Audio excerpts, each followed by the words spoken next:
1 கொரிந்தியர் 9:25.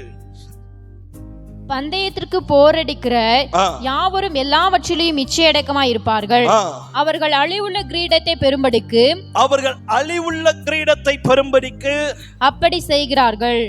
நாமோ அழிவில்லாத கிரீடத்தை பெறும்படிக்கு அப்படி செய்கிறோம். நாமோ அழிவில்லாத கிரீடத்தை பெறுவதற்கு அப்படி செய்கிறோம். அப்ப இங்க என்ன கிரீடம் சொல்லப்பட்டிருக்குது?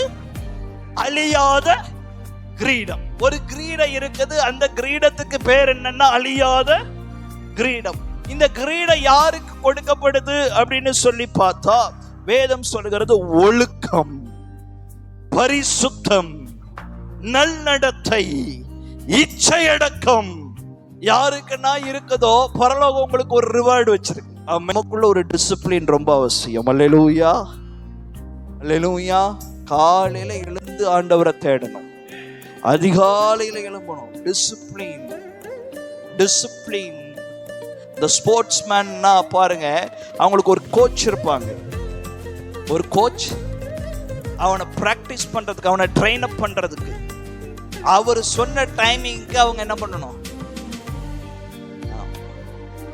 இங்க ஆலயத்துக்கு ஆடி அசைஞ்சு வர்ற மாதிரி என்ன பண்ண முடியாது, அங்க போக முடியாது.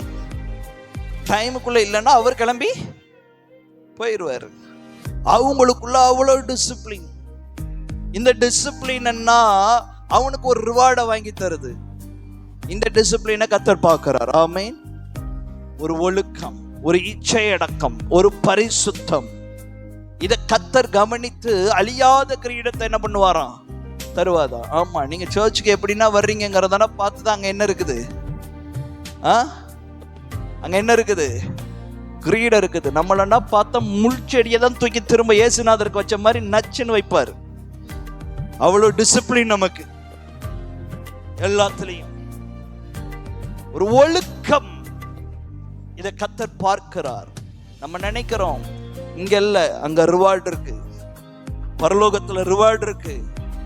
கர்த்தர் அவைகளை கவனித்துக் கொண்டிருக்கிறார். everything are written. நீங்க எந்த அளவுக்கு ஒவ்வொரு விஷயத்துல பெறுகிறீங்களோ உங்களுக்கு வைக்கப்படுகிற கிரீடங்கள்ல கற்கள் கூடிக்கிட்டே இருக்கும்.